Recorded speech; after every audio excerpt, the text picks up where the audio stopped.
Hello and नमस्कार, this is Rishabh Singh and you watching Shriram science UPSC prep. हमारी world mapping की series चल रही है जहां पर पहला वीडियो जो है वो ऑलरेडी इस चैनल पर आ चुका है, जहां पर हमने बेसिक इंट्रोडक्शन देखा था, ओवरव्यू किया था।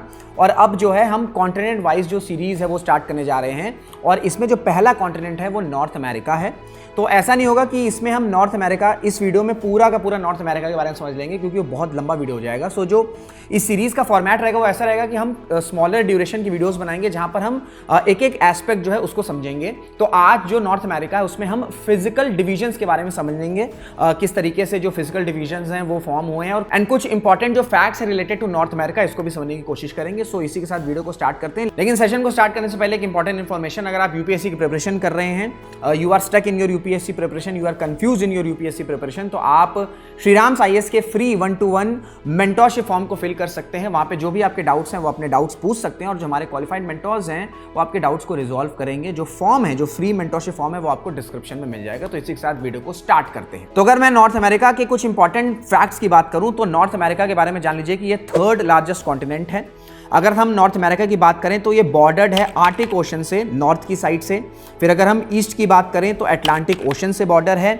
वेस्ट एंड साउथ में नॉर्थ अमेरिका बॉर्डर्ड है पैसिफिक ओशन से, एंड साउथ ईस्ट से आपको south America and Caribbean sea जो है वो बॉर्डर करते हैं नॉर्थ अमेरिका को। नॉर्थ अमेरिका की जो नॉर्दर्न बाउंड्री है वो सिर्फ 500 किलोमीटर दूर है नॉर्थ पोल से, एंड नॉर्थ अमेरिका की जो वेस्टर्न बाउंड्री है वो सिर्फ 10 किलोमीटर दूर है इंटरनेशनल डेट लाइन से। नॉर्थ अमेरिका में टोटल 5 टाइम जोन्स होते हैं। अगर हम North America continent as a whole की बात करें तो यहाँ पे आपको 3 लार्ज कंट्रीज देखने को मिल जाएंगी। पहला है Canada, then United States of America and Mexico, फिर small 7 countries of Central America and the islands of West Indies. अब अगर हम सेंट्रल अमेरिका की 7 कंट्रीज की बात करें तो वो हैं Costa Rica, El Salvador, Guatemala, Honduras, Nicaragua, Panama and Belize. अब सेंट्रल अमेरिका की बात करें तो ये नॉर्थ अमेरिका का सदर्न मोस्ट रीजन है। ये इस्थमस है जो कि कनेक्ट करता है Mexico that is in North America to Colombia that is in South America, and separate करता है पैसिफिक ओशन को to the west from Caribbean Sea to the east.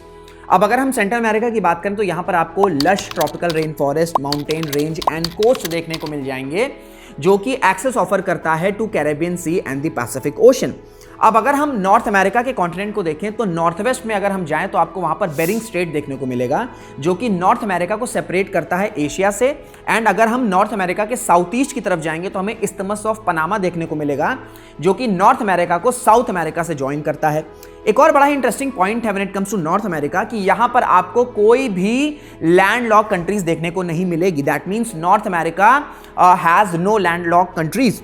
Now Mammoth Cave, जो कि आपको मैमोथ केव national park में देखने को मिलता है, ये वर्ल्ड्स लॉन्गेस्ट केव सिस्टम है। मानुआ की, जो कि आपका यूएसए के हवाई स्टेट में लोकेटेड है, वो world's second highest mountain island है। मुझे कमेंट्स में बताइएगा कि दुनिया का हाईएस्ट माउंटेन आइलैंड कौन सा है। सो ये थे कुछ interesting facts when it comes to North America. अब हम समझेंगे कि नॉर्थ अमेरिका के रीजनल डिविजन्स किस तरीके से हैं। तो अगर हम रीजनल डिविजन्स की बात करें नॉर्थ अमेरिका का तो इसमें आपको western region, Great Plains, Canadian Shield and eastern region देखने को मिल जाएंगे। वेस्टर्न रीजन की बात करें तो यहाँ पर आपको यंग माउंटेन्स देखने को मिलते हैं जो कि वेस्ट के साइड राइज करते हैं, जैसे आपका रॉकीज माउंटेन हो गया जो कि नॉर्थ अमेरिका का लार्जेस्ट माउंटेन चेन है।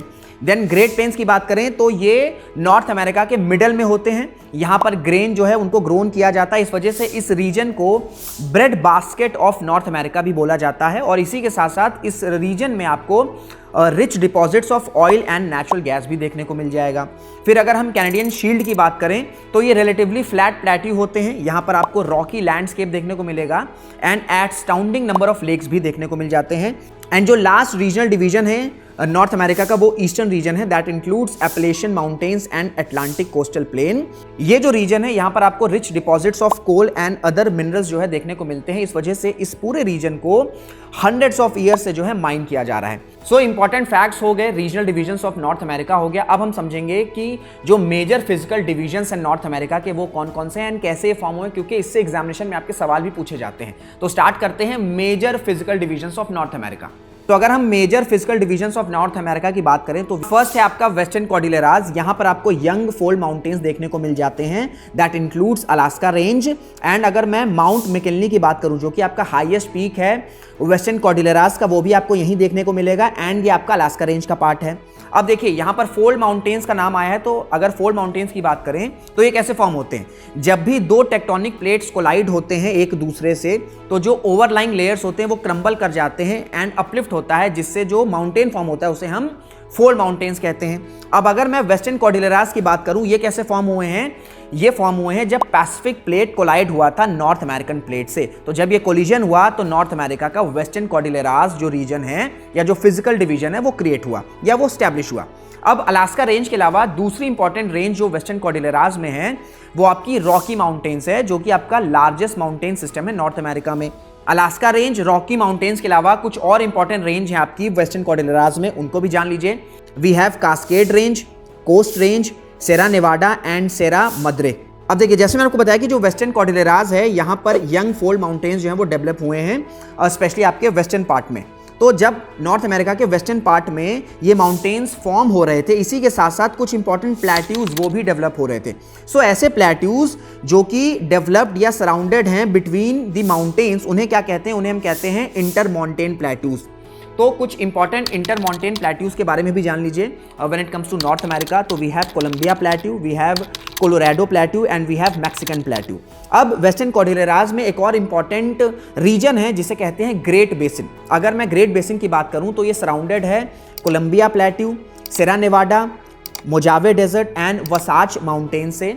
ग्रेट बेसिन की अगर मैं बात करूं तो इसका जो स्ट्रक्चर है वो सिंक लाइक है एंड इस वजह से जो रिवर्स होती है ना वो लैंड की तरफ ही ड्रेन्स होती हैं। इसी वजह से जो ग्रेट बेसिन रीजन है ना इसे हम इनलैंड ड्रेनेज भी कहते हैं, क्योंकि क्या होता है कि जो नदियां हैं ग्रेट बेसिन में ये बाहर की तरफ नहीं जाती हैं, ये इनलैंड ही ड्रेन हो जाती हैं, यानी कि लैंड की तरफ, जो लैंड है ना अंदर ही ड्रेन कर जाती है रिवर्स। दैट्स व्हाई इस पूरे रीजन को इनलैंड ड्रेनेज भी बोला जाता है।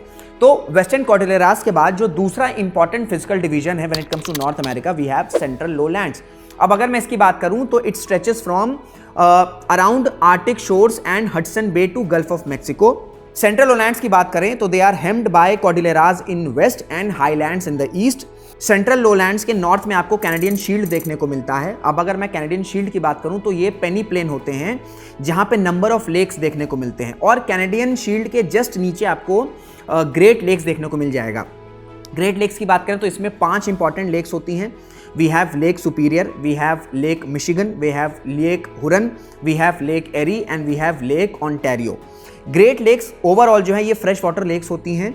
अब एक और इंपॉर्टेंट पॉइंट है when it comes to great lakes, most of the lakes which are part of the great lakes are often known as inland sea. अब इन्हें ऐसा क्यों कहा जाता है, देखिए क्या होता है, जो सी के कैरेक्टर्स होते हैं जैसे आपका स्ट्रॉन्ग करंट्स हो गया, रोलिंग वेव्स हो गया या डिस्टेंट होराइजन्स हो गया, ऐसे ही सेम कैरेक्टर्स जो हैं वो आपको ग्रेट लेक्स के कुछ लेक्स में देखने को मिलते हैं। इस वजह से ग्रेट लेक्स के कुछ लेक्स को या मोस्ट ऑफ द लेक्स को क्या बोला जाता है, इनलैंड सीज भी बोला जाता है।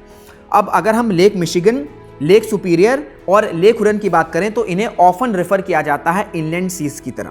एक और क्वेश्चन का जवाब मुझे कमेंट्स में बताएगा कि which is the largest fresh water lake in the world. Now एक और इंपॉर्टेंट पॉइंट है वो है आपका नायग्रा वाटरफॉल, जो कि आपका लार्जेस्ट वाटरफॉल है नॉर्थ अमेरिका का, और ये कहां पर फाउंड होता है, between Lake Erie and Lake Ontario. Now the last physical division is eastern highlands. अगर हम ईस्टर्न हाईलैंड्स की बात करें तो जैसे वेस्टर्न कॉर्डिलेरास में हमें यंग फोल्ड माउंटेन्स देखने को मिल रहे थे, इसी तरीके से ईस्टर्न हाईलैंड्स में हमें ओल्ड फोल्ड माउंटेन्स देखने को मिलते हैं, जो कि स्ट्रेच होते हैं from valley of river Saint Lawrence to southern USA.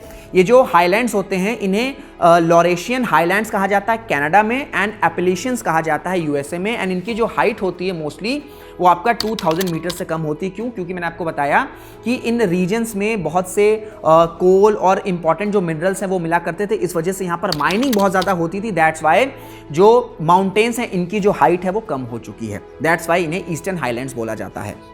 तो ये था important major physical divisions of North America. अब इस वीडियो में हमने क्या देखा, जल्दी से समराइज कर लेते हैं। पहले तो हमने कुछ यूनिक और इंटरेस्टिंग फैक्ट्स देखे when it comes to North America as a continent, फिर हमने रीजनल डिविजन्स को समझा, और लास्ट जो इस टॉपिक का मेन पॉइंट था वो था आपका major physical divisions of North America. 3 जो फिजिकल डिविजन्स हैं, इंपॉर्टेंट फिजिकल डिविजन्स हैं, उसको हमने समझने की कोशिश करी। सो ये था पूरा वीडियो। आई होप आपको वीडियो अच्छा लगा होगा। अगर इस तरह के सेशंस अच्छे लग रहे हैं तो चैनल को सब्सक्राइब जरूर कर लीजिएगा। वीडियो अगर अच्छी लगी तो लाइक जरूर करिएगा, कॉमेंट जरूर से करिएगा एंड चैनल को भी सब्सक्राइब कर लीजिएगा। सो इसी के साथ इस वीडियो को एंड करते हैं, मुलाकात करेंगे अगले वीडियो में।